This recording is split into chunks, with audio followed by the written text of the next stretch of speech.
And dolls, we're in Albert Street in Lurgan, and I'm here to find out what's going on. I'm going to try and find out exactly the truth of what's going on in this place because it's all over the internet.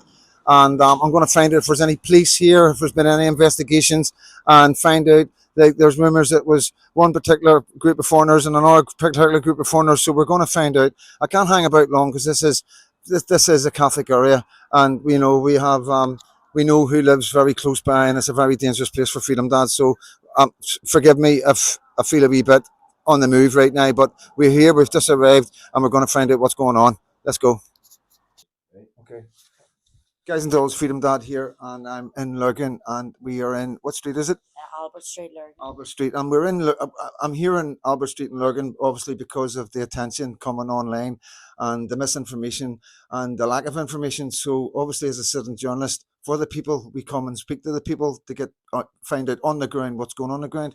Can you tell me what your name is? Karen Rush. Yourself? Martina Darby. So can we just start off by saying, do you know who's behind the footage that was released? There was 14 East Meath people. Right. I don't know. They just lived down the street there, but they came up to attack my cousin's house. My cousin lives next door, and they attacked her house.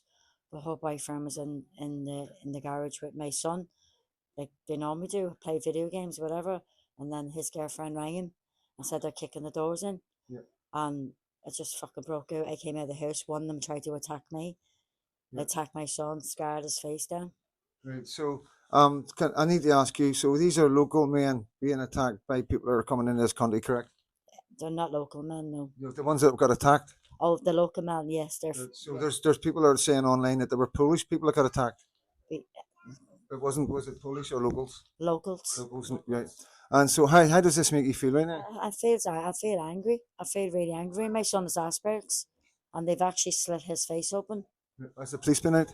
Yeah, police making a police if they have actually done nothing. And how do you feel about this? I am actually scared, intimidated in my own home because the 35-year-old that was arrested, who's now been since released in bail, is now still residing in the street 3 doors up from me. How does that make you feel? Scared. What's your message to the local government? They need to stop foreigners coming into this country. It's getting beyond a joke now. They've actually stopped the wee boy Dominic from coming into Albert Street. He was just trying to defend his brother, and I actually look after that wee lad. Do you know what I mean? He's in my house all the time, Yeah. and I have to look after him. And they actually stopped him from coming up to the street, but it's okay for that wee fucker to come into the street. Right. So I'm also here with one of the victims. So obviously you don't want to be on camera. I can see with your face. Can you just tell me what happened?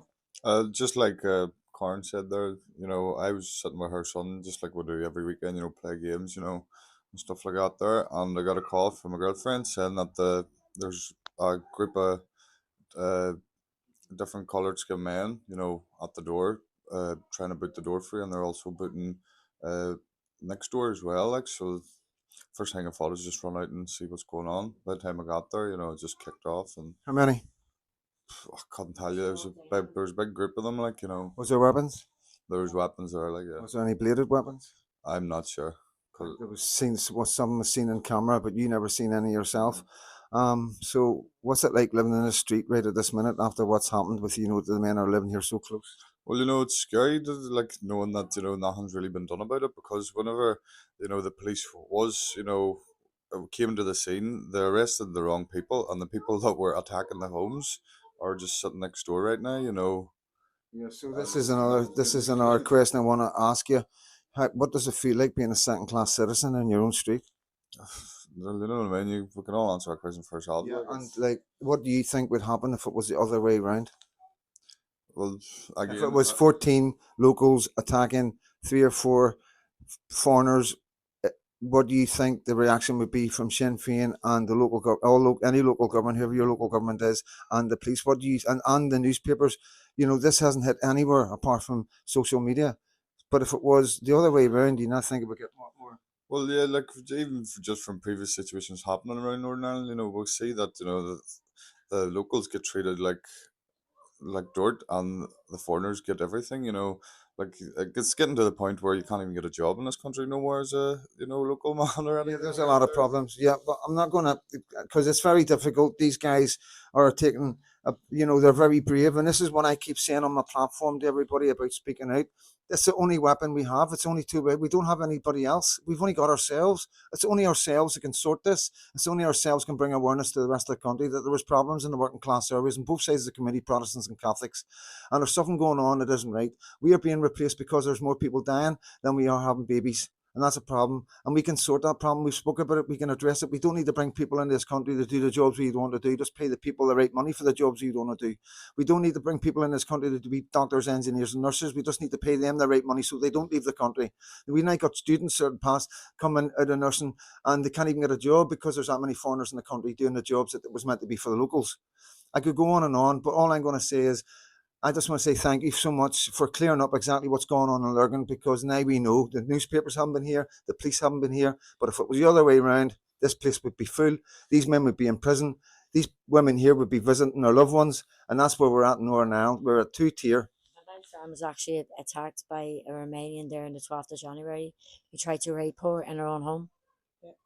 Yep. And did the police do anything? Was it reported to the police? He reported, yes. He was arrested that night, but he was bailed out and he still resides in Lurgan. Right, so it's an alleged case that's going on, an ongoing investigation, so we do have to be careful. Yes, well, there is still a case. Let's give the PSNI and the justice system a chance, but I understand what you're saying. We have men right now in prison for words that are struggling to get out, but yet we've got men committing them sort of crimes that are getting bail. I think that's all everybody needs to know in Northern Ireland right now, and I think everybody in the comments, when you see this on the night on YouTube, Freedom Dad 73, you'll see the love and respect that you're going to get for the bravery that you've done by for bringing me into your home and letting me report on what's actually going on in Lurgan, because there's nobody else doing it, and I don't want to be doing this because it's hard work. It's non-stop, you know what I mean? And I just want to say thank you so much. I actually wasn't thinking I actually asked me to take the videos down. It was actually one of the immigrants' girlfriends had the cheek to ask me to take that video down. Of course they want you to take it down because it highlights the problem. Makes them look bad. Yeah. And then, of course, after this, I'll be getting called far-right and racist because I'm reporting on these kind of crimes. It's not me, it's being far-right and racist. I think it's the people that you're bringing into the country that are being racist against us. I'm Freedom Dad. Cheers, guys. Brilliant. So, we're on our way out. We're out safely. And I know it sounds a bit crazy, but it is a really dangerous place for Freedom Dad to be. I was advised not to do it, as always. And I'm with my security, who I couldn't do it without. You know what I mean? Stevie here beside me, and everything we were on top of our game. And, we done what we needed to do, bring awareness for the families and bring you the truth. I'm just going to drop the video that's brought this awareness to everybody that is, for some reason, mainstream media do not want to go near, and as we see, neither do the PSNI. But Freedom Dad is going to go. He is going to take the risks and the chances because the reward outweighs it. Just like no risk, no reward. Our friend Nick, who does the YouTube channel No Risk, No Reward, he is right. Citizen journalists do need to take some risks, but the reward outweigh that. And the rewards may be lucky. The rewards my future for may be lucky. And the reward is the future for all our children and our grandchildren. I'm Freedom Dad. Watch this. God bless.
Vai do pé, Corina! Vai!